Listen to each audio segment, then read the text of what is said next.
Hello citizens! In this video I would like to talk about the viability of solo play, NPC crews and their balance, and also a little bit about the context of the new medical gameplay in this area. As always, if you like the video, sacrifice a like to the YouTube algorithm and subscribe for more. So let's start with answering the original question. Can you play solo? Absolutely. It is completely possible to play Star Citizen without interacting with other players. However, there will be content you won't be able to access or complete without a group. Also, there are a lot of gameplay aspects to Star Citizen and you won't be an expert on all of them. Having a group allows for different members to have different knowledge of medical, engineering, and other important tasks required for a mission. Speaking of medical, in 3.15 some major changes will be introduced. Most importantly, instead of dying immediately, you're going to enter a down state. When you get down, you either give up and lose all your items, granted you can come back later and recover them, or you call someone to pick you up and fly you to a hospital. Now, calling random people to help you might be a bit problematic, at least in the beginning.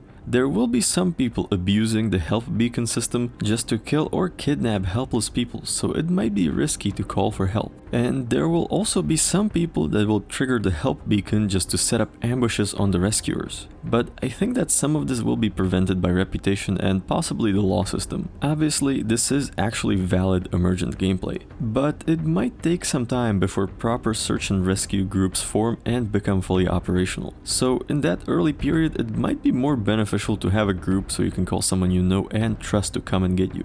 And that brings me to NPC crews. We know that we will be able to crew our ships with NPCs, and for some larger ships like the Orion or the Endeavor, that might actually be necessary. But we don't know what will be the extent of actions that NPC crews will be capable of, and what is their skill level. I think that NPC crew members will only be able to perform simple tasks like manning a turret and maybe some basic engineering maintenance. More complicated tasks like rescuing someone that's not in their immediate proximity might be too much to ask. Talking about turrets actually brings me to an issue with NPC crews and their balance. At the moment, turrets controlled by NPCs or automated turrets near stations are not that great. Actually, it takes quite a lot of effort to get hit by them. Obviously, this is partially caused by internal server performance and the fact that they are not in their final state. Now, the question is, once we fix performance and turrets are in their final state, how should they compare to players? And are NPC crews going to perform differently than AI blade controlled turrets? We know that CIG is trying to push players towards playing together, so with this in mind, it would kind of make sense to make AI blades and NPC crewed turrets less effective than player crewed turrets. But this brings more questions and issues. First of all,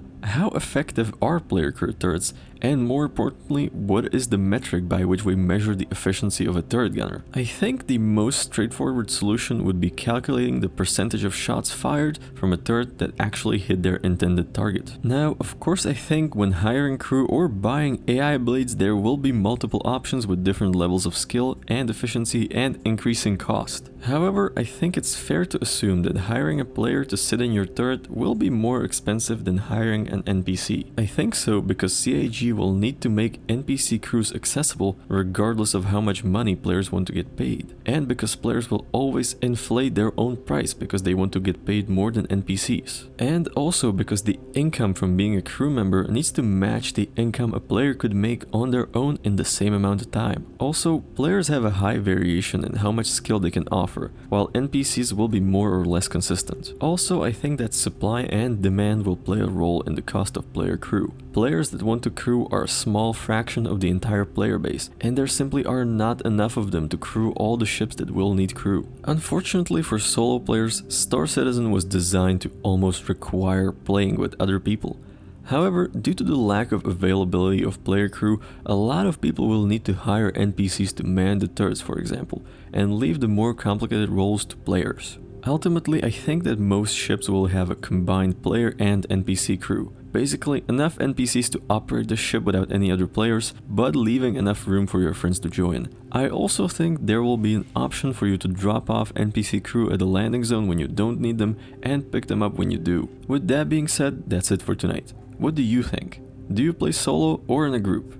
Are you going to use NPC crew? Do you prefer to be in charge or be a crew member? Let me know in the comments. Fly safe, and I will see you in the verse.